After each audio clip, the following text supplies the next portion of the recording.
Hi, how's it going? So let me just start off by saying I am a huge fan of Sonic the Hedgehog. I replay the games from Sonic 1 to SA2 regularly. I love the movies, and I even make clay models of the main cast. Now, is this series perfect? No. Is it overhated? Yes. But if there's something that puts a really sour taste in my mouth about this series, it has got to be Sonic Boom. If you instantly agree with me, chances are you think I mean the games, but no. I'm talking about the beloved 2014 show. Now, before you tell me I'm a classic and adventure fanboy and I need help, please remember this is my opinion. The setting.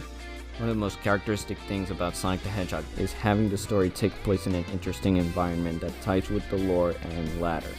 But Sonic Boom doesn't have that.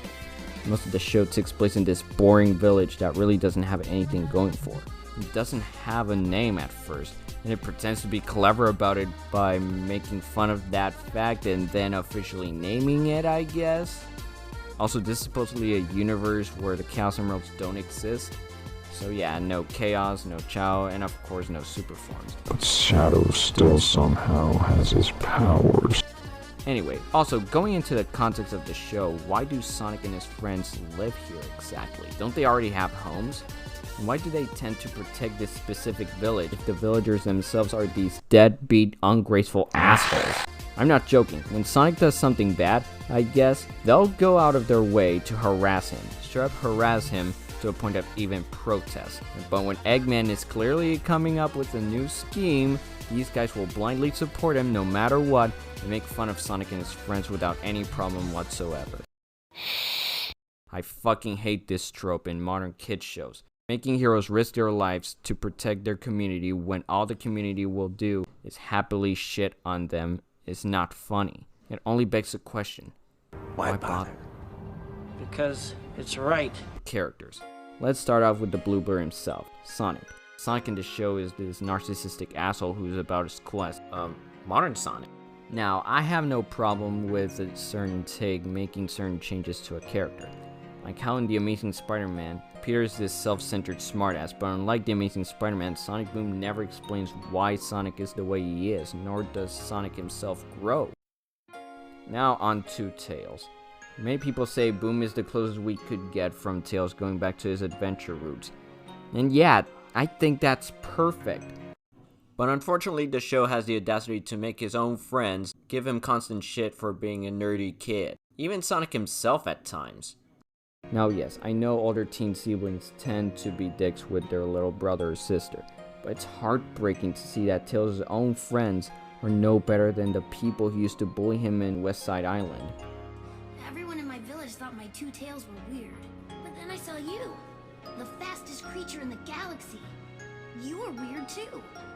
You were a legend. That made me think maybe being weird isn't so bad. I'm really glad you're here, Tails. I'm glad I'm here too, Sonic. Now onto the star of this show, Knuckles. He does have some clever lines here and there, I'm not gonna lie. And Travis Willingham clearly put his on him. But that doesn't change the fact that they turned one of my favorite video game characters of all time into nothing more than a walking meme. Yeah, Spider-Man to the Spider-Verse is basically Spidey Meme the movie. Same with the Lego Batman movie. But in those movies, you still have Peter Parker and Bruce Wayne and their ideologies. Boom Knuckles feels like they just took a quick look at the Ugandan Knuckles meme and said, yeah, let's go for that. So yeah, no Master Emerald, no history with the echidnas, and Angel Island gets briefly mentioned. Not to mention there's an entire episode where he bullies the shit out of someone. In my opinion, the worst version of Knuckles. Another favorite character of mine that got the same treatment of being studied only by their reception from the internet was Shadow. Whether you like this show or not, you have to admit, Shadow the Hedgehog in this show is fucking awful. Oh, but anyways, Sonic Boom is a comedy. You shouldn't be so harsh on Shadow. Sorry, but you can't use that excuse here. Because the show clearly wants us to take Shadow seriously, and I, for one, don't. Instead, I ponder with questions like, why does he hate Sonic? Why does he hate friendship? Why is he such a loner? I really don't get why SEGA so desperately wants Shadow to be seen as this cold asshole. Shadow should not worry about looking marketably intimidating. The legend of the ultimate life form is more important than that. What about Tickle and Maria, these two kind-hearted young girls that were an essential piece from each of Knuckles and Shadow's characters? They don't exist in Boom? No one knows. So at least for now, it's safe to assume that in this universe, they never mattered at all to either.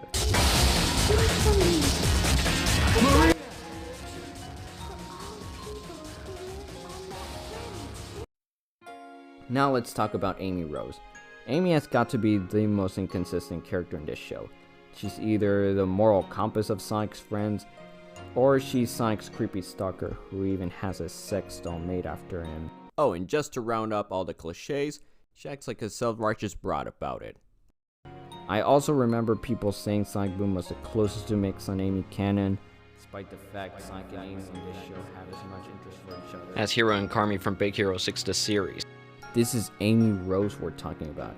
She's the heart of Sonic the Hedgehog, and like it or not, she's, At least currently, the closest to the Hedgehog's canon love interest. Just look at them in the IDW comics. Ian Flynn writes them like they were made for each other. And finally, Dr. Eggman. Oh my god, what have they done to poor Ivo? Boom Eggman is clearly just a ripoff of Dr. Doofenshmirtz, only with no personality outside of, oh, I'm the self-aware pain in the ass of the show. Also, it really doesn't help that he and Sonic don't have a personal agenda against each other, so they're just enemies simply because they are. What a dishonest disrespect to these iconic staples of video game history. This iteration of the characters can honestly kiss my the impact it could have had on the series. Stay with me when I say, if SEGA would have held on to Sonic Boom and its popularity, I guarantee you this would be America's Sonic by now. How do I know this? Simple.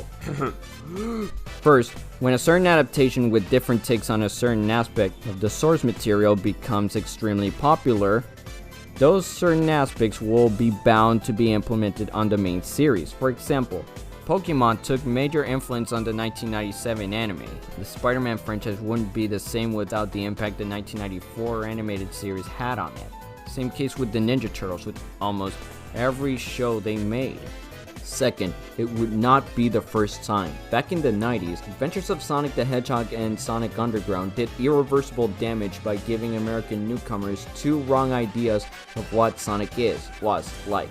Boom could have made it worse, with the current mainline games at the time being these also lighthearted tone and obnoxiously self-aware humor. I would say even though with this like underlying mystery that's going on, like is it still funny? Like Sonic as a franchise is pretty usually comical in nature. In conclusion, Sonic needs better management. I want SEGA to realize that what they were doing is just absurd. Rebranding the series into not only something it isn't, but also goes against what the series stands for. And after that, I also want them to go back to the basics and start from the ground up, right where they left off with Sonic Adventure 2. I don't want them to just make a Sonic Adventure 3 and a Sonic Mania sequel from the get-go. I want Sonic to reprise its original vision of moving forward. The comics, the movies, and the fan projects such as Sonic and Tails R&D Project 06 are proof that that can come to be and work. But for now, we'll just have to wait and see what the upcoming games Sonic Frontiers and show Sonic Prime have to offer.